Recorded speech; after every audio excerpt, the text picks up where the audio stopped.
말씀을 위해서 기도합니다. 성령 하나님, 이 시간도 우리를 감동하시고 오늘도 우리에게 필요한 말씀으로 채워 주옵소서. 예수님의 이름으로 기도합니다. 아멘. 살면서 좋은 사람을 만나는 것은 큰 복입니다. 저는 자녀들을 위해서 기도할 때 좋은 사람들 많이 만나게 해달라고 기도합니다. 어떤 사람들을 만나느냐에 따라서 그 인생이 달라지기 때문에 그렇습니다. 군대 가거나 직장 때문에 이제 타 지역으로 간다고 인사 오면 제가 항상 그 기도를 합니다. 주님, 좋은 사람 만나게 해주십시오. 좋은 상관, 좋은 직장, 좋은 동료들, 또 좋은 직원들 만나게 해달라고 기도를 합니다. 사람 한 번 잘못 만나서 패가 망신한 사람도 있고, 또 사람 한 번 잘 만나서 성공한 사람도 있습니다. 바울은 그 만남의 복을 받은 사람입니다. 당대의 최고 유대 스승이었던 그 가말리아엘을 만났고, 또 예수 믿고 나서는 그의 갈 길을 인도해 주셨고 그를 잘 세워주었던 또 바나바를 만났고, 또 이번에는 평생 함께할 제자 디모데를 만납니다. 이런 만남의 축복을 가진 사람이 없어요. 친구 따라 강남 간다고 사람은 서로 영향을 주고 받으며 삽니다. 그래서 그 사람이 어떤 사람인지 알아보려면 그 주변 사람들 보면 된다, 이런 말이 있지 않습니까? 늘 주변에 좋은 사람을 만나는 축복이 우리 가운데 있어야 돼요. 좋은 사람을 만나려면 첫 번째 가장 주의해야 될 원칙이 있습니다. 그것이 뭘까요? 내가 좋은 사람이 되는 거예요. 그러면 좋은 사람을 만나게 됩니다. 오늘 본문은 그 바울의 2차 전도 여행 중에 생긴 일입니다. 지도를 하나 볼까요? 이렇게 이제 가이사르 안디옥 더베루스드라 이렇게 그려져 있지 않습니까? 저게 이제 바울의 2차 전도 여행인데, 안디옥에서 동그랗게 해변을 따라서 이제 시리아가 있고 그렇습니다. 그리고 길리기아도 있고, 그다음 더베루스드라에는 점 안 찍어졌는데 오른쪽에 좀 가면 거기가 이제 다소라고 사도 바울의 고향입니다. 오늘은 이렇게 전도 여행을 안디옥에서 거쳐서 위로 올라가 가지고 더베로 간 것이죠. 더베는 그 바울이 1차 전도 여행 할 때 마지막 탁 찍고 돌아온 지역 아닙니까? 이곳에 굉장히 시골이어서 그러는지 복음을 전할 때 유대인들의 박해도 받지 않았고 또 복음의 열매도 있었습니다. 그리고 루스드라는 어떤 지역입니까? 바울이 돌에 맞아서 의식을 완전히 잃었던 곳. 그래서 사람들이 바울이 죽은 줄 알고 성 밖으로 내다 버렸던 바로 그곳입니다. 바울이 전도할 때 다시 더베와 루스드라를 방문한 이유는 형제들의 믿음을 굳게 세우기 위함이었습니다. 이런 바울의 패턴은 우리가 배워야 돼요. 복음을 전하고 마는 것이 아니라 복음을 전하고 다시 찾아가서 형제들 굳건하게 세우고, 또 기회가 되면 또 찾아가서 형제를 굳건하게 세우려고 했던 거죠. 4절 말씀입니다. 여러 성으로 다녀갈 때 예루살렘에 있는 사도와 장로들이 작정한 규례를 그들에게 주어 지키게 하니. 예루살렘에 있는 사도와 장로들이 작정한 규례가 뭡니까? 이방인들에게 할례를 줄 필요가 없고, 그러지 말고, 그리고 유대인들이 그만 4가지 정도를 지키게 하라라는 규례였죠. 이것들을 다시 시리아와 길리기아와 그다음에 더베 지역에 이르는 교회에 방문해서 그 사도들의 편지를 전해주고 그것을 그대로 가르쳐 지키게 한 것입니다. 바울이 처음에 선교를 할 때 어디서 복음을 전했습니까? 각 지역에 있는 유대 회당에서 복음을 전했죠. 이것 때문에 이제 유대인들과 갈등이 심해지지 않았습니까? 회당에서 복음을 전했기 때문에 초기에는 주로 유대인들과 유대계로 개종한 경건한 이방인들이 예수님을 믿었어요. 그런데 이제 이방인들은 예수 믿고 교회에 들어오는 것이 문제가 없는데, 이제 유대인들이 예수 믿고 교회에 들어오면 늘 고민하는 문제가 하나 있었어요. 그것이 할례 문제죠. 우리는 할례 받는 구원받은 사람인데 저 이방인들은 할례를 안 받았단 말이에요. 그러다 보니까 이 문제로 늘 갈등이 있었고 고민이 있었던 것이죠. 유대인들이 할례 문제를 포기하는 것은 굉장히 어려운 문제였습니다. 그래서 바울은 예루살렘 모 교회의 결정, 사도들의 결정을 전해주고 복음을 전하면서 이 할례 문제로 이방인과 유대인들이 갈등이 생기지 않도록 교육한 거예요. 그래서 교회 하나됨을 교육하면서 복음이 더 활성화될 수 있었던 거죠. 뿐만 아니라 이 루스드라에서 사도 바울은 중요한 사건을 경험하게 되는데 그게 누구냐? 바로 디모데와 만남의 사건이에요. 바울은 디모데를 아들처럼 생각했고요. 나중에 바울 교회를 열 교회의 지도자로 키워냈습니다. 디모데는 어떤 사람이었습니까? 2절 말씀에 기록되어 있죠. 디모데는 루스드라와 이고니온에 있는 형제들에게 뭘 받는다? 칭찬받는 자니 라고 기록되어 있어요. 디모데는 자기가 살고 있는 루스드라뿐만 아니라 이웃지방 이고니온에 있는 믿음의 형제들에게까지도 칭찬받는 사람이었습니다. 그의 신앙인 생활이 이웃 도시까지 소문이 난 거예요. 신실한 믿음의 사람이었던 거죠. 여러분은 믿음의 소문이 얼마만큼 좋은 소문이 나고 있다고 생각하십니까? 이런 디모데에게 딱 바울의 마음이 탁 꽂힌 거죠. 이 정도로 사람들에게 인정받고 존중받은 사람이라면 믿을 만한 사람 아니겠습니까? 이미 검증된 사람이죠. 요즘 우리 검증 문제로 얼마나 시끄럽습니까? 그런데 디모데는 검증할 필요도 없는 그런 분명한 믿음의 사람이었던 것이죠. 이런 사람들은 선한 영향력이 있죠. 바울이 사역할 때 이런 사람들을 도와주면 얼마나 큰 도움이 되겠어요. 그것도 이제 목숨을 건 사역인데. 그래서 바울은 결국 디모데를 찾아가서 너 내 제자가 되라. 그래서 제자로 삼고 디모데와 함께 2차 전도 여행을 떠나죠.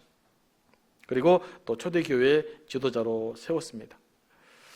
인사가 만사라는 말이 있습니다. 공동체의 미래는 어떤 사람을 세우느냐에 따라 결정되기 때문에 그렇습니다. 하나님은 사람을 통해서 일하시는 분이십니다. 하나님은 역사의 주관자지만 말씀 한마디로 창조했지만 그 이후로부터 하나님의 일은 계속해서 사람을 통해서 이루어져 왔습니다. 그러므로 하나님의 일을 위해서 어떤 사람이 세워지느냐, 이것이 공동체의 미래를 결정한다고 볼 수가 있어요. 하나님의 일을 감당한 사람은 디모데처럼 1차적으로 자신이 속한 그 신앙 공동체에서 칭찬을 받는 자라야 합니다. 왜냐하면 그 사람의 인물됨은 누가 가장 잘 알아요? 가까이 있는 사람들이 가장 잘 알기 때문에 그래요. 여러분의 인물됨은 여러분 가족이 제일 잘 알죠. 그렇죠? 그래서 가족에서부터 또 교회는 속한 공동체에서부터 우리 교회에서부터 그리고 밖으로 점점점 확산되어져 가는 거죠. 이게 신앙이 건강하게 성장하는 모습이죠. 디모데는 바울이 보기에 함께 동역하고 싶은 사람이었습니다. 제자로 삼고 싶은 사람, 그리고 기어이 제자로 삼고야만은 그런 인물이었던 것이죠. 그러면 사람들은 디모데의 어떤 모습을 보고 그렇게 칭찬했을까요?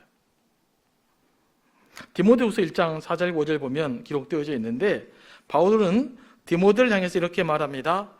내 눈물을 생각하여 너 보기를 원함은 내 기쁨이 가득하게 하려 함이니 이는 내 속에 거짓이 없는 믿음이 있음을 생각함이라. 디모데는 거짓 없는 그 순수한 믿음 때문에 사람들에게 칭찬을 받은 겁니다. 거짓 없는 믿음은 위선적이지 않고 순수하고 진실한 믿음을 의미합니다. 말과 행동이 일치하고 앞과 뒤가 다르지 않고 처음과 끝이 같은 믿음입니다. 인간적인 욕심이나 의도를 갖지 않고 순수하게 하나님을 섬기는 믿음입니다. 디모데는 이렇게 때가 묻지 않는 순수한 믿음 때문에 사람들에게 칭찬받은 겁니다. 바울은 노년에 이 거짓 없는 믿음으로 교회를 섬겼던 디모데를 참 만나기를 원했어요. 그리고 그런 디모데를 만남으로써 위로받고자 했습니다. 디모데는 만나고 싶은 사람이었고 만나는 사람들에게 기쁨을 주는 사람이었습니다. 여러분은 어떤 것 같습니까? 다른 사람들이 여러분을 만나고 싶어하는 것 같습니까? 아니면 여러분을 회피하고 싶어하는 것 같습니까? 만나고 싶어하는 사람. 위로받고 싶어하는 사람, 기쁨이 되는 사람이 되어야 될 줄로 믿습니다. 사람들은 누구나 그 진실한 사람을 만나기를 원해요. 진실한 사람은 다른 사람을 그 치유하고 위로하는 힘이 있습니다. 여러분도 그런 것을 경험해 보셨을 거예요. 진실한 사람들, 순수한 사람들을 만나면 내가 마음이 왠지 정화되고 있다, 이런 것들을 느끼거든요. 저는 이 진실한 사람들을 어떻게 비유하고 싶냐면 깊은 산 옹달샘에서 나온 그 맑은 생수 같은 사람이다, 이렇게 생각을 합니다.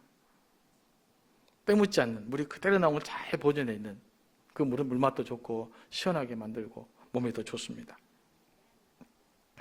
교회는 그 세상을 치유하는 힘이 있어야 됩니다.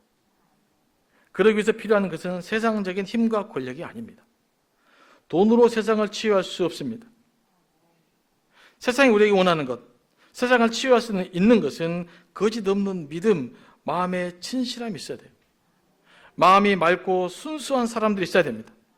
그 사람들을 통해서 세상은 치유받고 회복되어져 가는 것이지, 똑똑한 사람, 잘나가는 사람, 유능한 사람, 그런 사람들을 통해서 교회가 회복되거나 세상을 맑게 치유하게 하지 않습니다. 그러므로 우리는 늘 어떻게 하면 마음을 좀 가능하면 순수하게 만들까? 어떻게 하면 다른 것들을 좀 오염되지 않을까? 어떻게 하면 좀 때묻지 않는 마음으로 하나님께 나갈 수 있을까? 이런 것들을 우리가 기도해야 되고요. 또 했어야 돼요.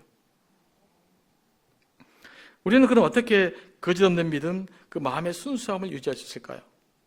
두 가지 차원으로 우리가 기본적으로 살펴볼 수 있는데, 첫째는 영적으로 우리의 죄를 고백하고 하나님의 은혜에 감사하고 성령을 사모하고 예수님께 초점을 맞추다 보면 점점 마음이 맑고 순수하게 돼요. 여기를 더욱더 분명하게 핵심적으로 우리가 우선순위를 두게 되면 이것이 점점점 우리의 때를 벗겨내게 됩니다. 다른 것으로는 될 수가 없어요. 그 다음에 두 번째 현실적인 문제로, 가장 큰 문제는 주변의 사람들을 비난하면 안 돼요. 누가 됐든지 간에. 다른 사람을 비난하는 순간 마음이 오염돼 버립니다. 그래서 문제예요. 몰라서가 아니라. 여러분 그런 경험 있지 않습니까? TV 이제 가끔씩 뉴스 보잖아요. 괜히 기분 나쁜 뉴스를 들었어요. 세상에 저러면 안 된다. 그래가지고 여러분들이 누구한테 화냅니까? 괜히 자기 부인한테 화내고 자기 남편한테 화내고 자기 자녀들한테 화내잖아요. 그 자녀들이 무슨 잘못이 있어요? 본인이 TV 보고 기분 나쁜 거지. 그러지 않습니까?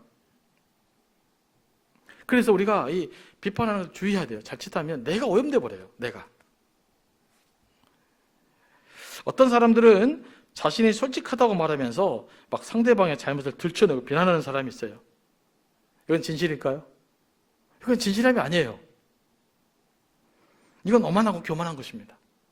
그래서 이 오만하고 교만한 것과 이 진실함을 구분해야 돼요. 한 가지 예를 한번 들어볼까요? 여러분 부부 사이에 솔직하게 한 가지 말해봅시다. 그래서 솔직하게 말해가지고 그날 밤 무사한 적 있으십니까? 없잖아요. 그냥 그런가 보다 덮어가고 넘어가는 것이 좋지. 그걸 네가 잘했나 내가 잘했나 한번 확인해 볼까? 라고 이야기하는 순간 그날 밤은 이제 끝난 밤 아니겠습니까? 그런 것이에요. 그러니까 이 진실함은 때로는 묵묵하게 넘어가고 나의 마음을 계속 맑게 만드는 것이 진실함인 것이지, 남의 잘못을 막 들춰내는 것, 이건 진실함이 아니에요. 오만함이고 폭력입니다. 순수한 사람은요, 바보스러울 만큼 다른 사람의 좋은 점을 봐요. 부정적인 면이 잘 안 보여요. 그럼 이 사람들은 그 사람 오히려 믿을 만한 사람입니다. 다른 사람을 부정적으로 말하지 않아요. 그런데 이런 마음이 사람을 위로하고 치유하는 거예요. 이런 사람의 가운데 모여있으면 나는 되게 안정감을 느끼거든요. 심리적으로. 내가 안전하다고요. 이런 순수한 마음들이 회복되어졌을 때 하나님의 은혜가 우리 가운데 임하게 되어지는 것이고 교회 공동체가 아름다워지는 거예요. 거짓 없는 믿음을 가졌다는 말은 무엇보다도 하나님과 관계에서 진실하고 거짓이 없었다는 말입니다. 이 관계를 바탕으로 디모데는 다른 사람들과의 관계에서도 진실한 것이죠. 말과 지식이 아니라 삶으로 그 진실한 모습을 보여줬기 때문에 많은 사람들에게 칭찬을 받았던 것입니다. 사람은 영적인 존재여서요, 시간이 지나면 그 사람 마음 다 압니다. 그러니까 내 마음을 상대방이 대충 다 안다고 생각하시면 됩니다. 그냥 그 사람 앞에서 말을 안 할 뿐이지. 말을 안 한 것, 남들이 내게 나쁜 소리 안 했다고 해서 안심하지 마시기 바랍니다. 예, 속으로는 다 알아요. 그러나 말하지 않는 것이죠. 또 말하지 않는 것이 성숙함이고, 사람들은 자기 내면에 채워지는 것을 밖으로 흘러내게 되어 있습니다. 그래서 우리의 내면이 진실함으로 채워져 있으면 진실함이 흘러나오게 되어 있어요. 우리 내면이 오만하고 포악한 마음으로 채워져 있으면 그것이 드러나게 되어 있습니다. 성령으로 채워져 있으면 성령의 열매가 나타납니다. 그래서 우리는 우리 마음 관리를 잘 해야 돼요. 가능하면 순수할 수 있도록 좀 관리를 잘 하시기 바랍니다. 사람이 온전하게 순수를 할 수 없지만, 그러나 순수를 향해서 가능하면 지향하며 살아야 됩니다. 교회 갈 수 있는 것은 그거예요. 교회가 세상에게 내놓을 수 있는 것이 뭐겠습니까? 세상 사람보다 더 똑똑하다는 것을 보여주겠습니까? 더 잘났다는 것을 보여주겠습니까? 아니면 더 힘이 있다는 것을 보여주겠습니까? 우리가 세상 사람들에게 보여줄 수 있는 것은 더 진실하고 더 순수하고 때로는 바보 같을지라도 그런 모습으로 묵묵히 주님을 섬기며 사랑하는 사람들, 그 모습을 보고 세상은 교회 보고 아름답다고 그러고 변화되는 것이지, 우리가 더 많은 사람, 더 많은 권력, 더 많은 힘, 더 많은 능력이 있다고 해서 세상은 우리를 존경하지 않습니다. 바울은 디모데를 택하여 전도 여행을 떠나기 전에 디모데에게 할례를 행했습니다. 왜 디모데가 할례를 했을까요? 자, 그동안 바울은 어떤 사람이었습니까? 할례 주면 안 된다고, 할례 반대자 아니었습니까? 그토록 그 할례의 문제를 강력하게 반대했는데 왜 디모데에게는 할례를 줬을까요? 이게 모순이 아닌가? 이쪽에서는 저랬다가 저쪽에는 이랬다, 이런 거 아닌가? 뭐 이런 질문 안 해보셨습니까? 그 이유가 있어요. 바울은 첫 번째로 유대인들이 할례를 받는 것에 대해서는 문제 삼지 않았습니다. 바울은 유대인들의 문화를 존경했어요. 하지만 어떤 사람들에게 이방인에게 할례를 주는 것을 반대했던 거죠. 왜냐하면 이방인들에게 할례를 강조하다 보면 복음 전파에 막대한 지장이 일어나게 돼요. 그래서 이방인들에게는 할례를 주면 안 된다. 그리고 또 이방인들에게 할례를 강조하게 되면 그리스도 이외에 어떤 필요한 것이 구원의 조건으로 생각될 수 있는 거예요. 그래서 복음의 순수성을 지키기 위해서는 이방인들에게 철저하게 할례하는 것을 반대를 했었죠. 바울에게 중요한 것은 할례를 하느냐 할례를 하지 않느냐의 문제가 아니었어요. 바울에게 중요한 것은 무엇이었습니까? 복음이었어요. 어떻게 이 복음이 제대로 전달될 수 있는가? 어떻게 복음이 제대로 선포되어지고 확산될 수 있는가? 여기에 바울은 철저하게 초점을 맞추고 살았던 것이죠. 루스드라가 어떤 지역입니까? 바울이 유대인들에게 돌을 맞아 죽을 뻔했던 곳입니다. 다 율법의 문제, 할례 문제 때문이었죠. 바울은 디모데가 유대인의 정체성을 가지고 전도하기를 원했어요. 그런데 디모데를 유대인이라고 주장하려면 뭘 해야 됐을까요? 할례를 받는 것이 훨씬 유리했던 것이죠. 그 유대인들에게는 두 부류가 있었는데요. 이 개방적인 유대인들은 어머니나 아버지 둘 중 한 사람이 유대인이면 유대인으로 받아들여졌어요. 그래서 유대 공동체 쉽게 올릴 수 있었지만, 하지만 이 보수적인 유대인들이 있었어요. 그 사람들은 둘 중 한 사람이라도 이방인이면 유대인 취급을 안 했어요. 그러면 그 사람 자녀도 유대인 취급을 안 한 거죠.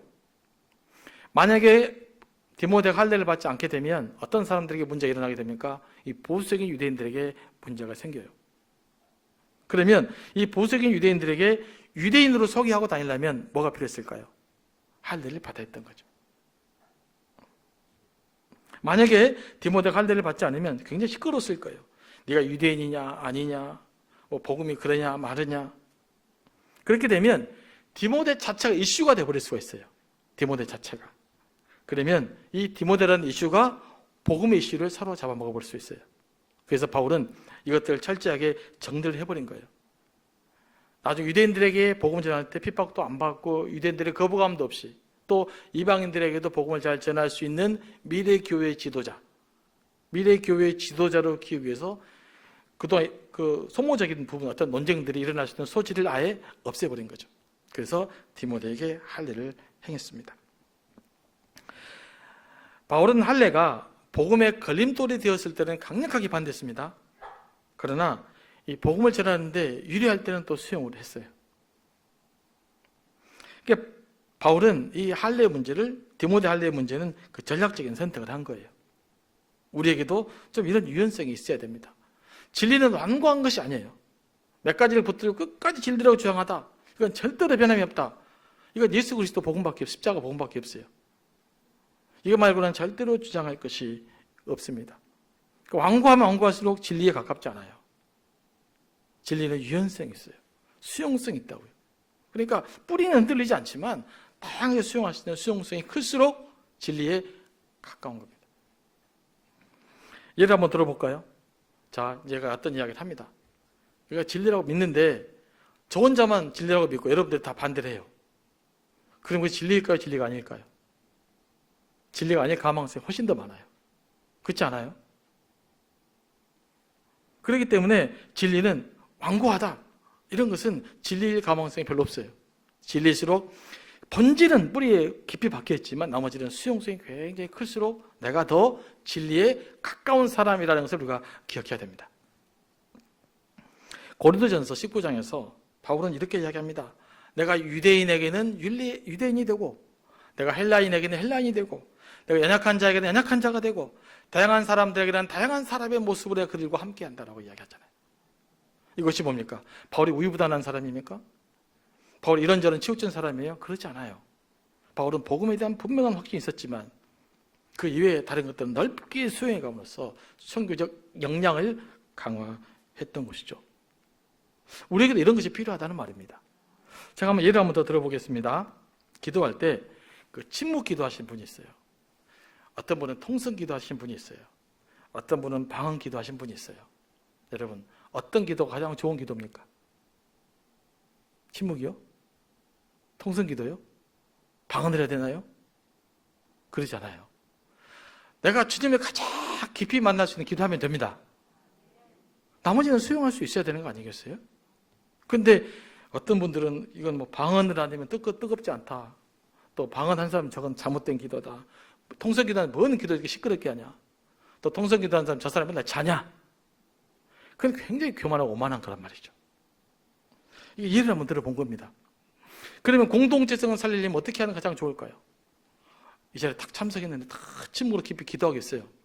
그러면 통성 기도나 방언 기도하는 사람들, 이분들 기도를 방해하지 않아야 되겠다라고 해서 3층에 내려서 기도하면 좋은 거죠. 그러지 않겠습니까? 또 나는 오늘 침묵으로 기도하고 싶어요. 근데 갑자기 다 통성 기도하고 있어요. 그러면 어때요? 이 자리를 조용히 떠나서 3층 가갖고 혼자 깊이 기도하면 되는 거 아니겠어요? 이런 것이 성숙한 신앙이란 말입니다. 이러한 여유, 이러한 유연성, 이런 것을 갖추는 것이 진짜 진리예요. 우리 한국 사회가 이런 것들이 좀 부족한 것 같아요. 너무 이렇게 세요. 그래서 내 의견은 아니면 너무 가지 덮지 막 잘라버리고 정내버리려 하는 그런 성향들이 있는 거죠. 이건 옳지 못해요. 우리 교회가 앞으로는 이런 큰 수용성을 가져야 될 줄로 믿습니다. 그래야 교회의 미래가 있는 거죠. 5절 말씀 보면 이 일들로 인해서 교회가 어떻게 됐습니까? 믿음이 더욱 굳건해지고 수가 날마다 늘어났습니다. 교회의 본질은 그 수에 있지는 않습니다. 큰 교회가 더 좋은 교회도 아니고 작은 교회가 더 못한 교회는 아닙니다. 하지만 건강한 교회는 양적으로도 성장합니다. 사람이 모인다는 것은 그만큼 매력이 있기 때문에 그래요. 우리가 매력적인 교회가 돼야 되지 않겠습니까? 매력이 있으면 사람들이 어느 정도 모이게 되어 있어요. 그러니까 우리가 막 숫자를 위해서 막 이렇게 열심히 부응해야 될 것은 아니지만 우리가 건강한 신앙생활을 하게 되면 그러면 사람들이 어느 정도 성장하게 돼 있습니다. 요즘 강조하는 것이 건강한 교회 성장이거든요. 이것이 무슨 말이냐면 복음의 원리에 따라 질적 성장을 통해서 양적인 성장이 이루어가는 것. 이 건강한 교회 성장은 우리 교회가 지향해야 될 목표인 것이죠. 김장한 목사님이 했던 오래전에 했던 예화인데 감동이 돼서 다시 한번 여러분들에게 이야기 드립니다. 어떤 분이 그 미국에서 낯선 도시로 출장을 갔어요.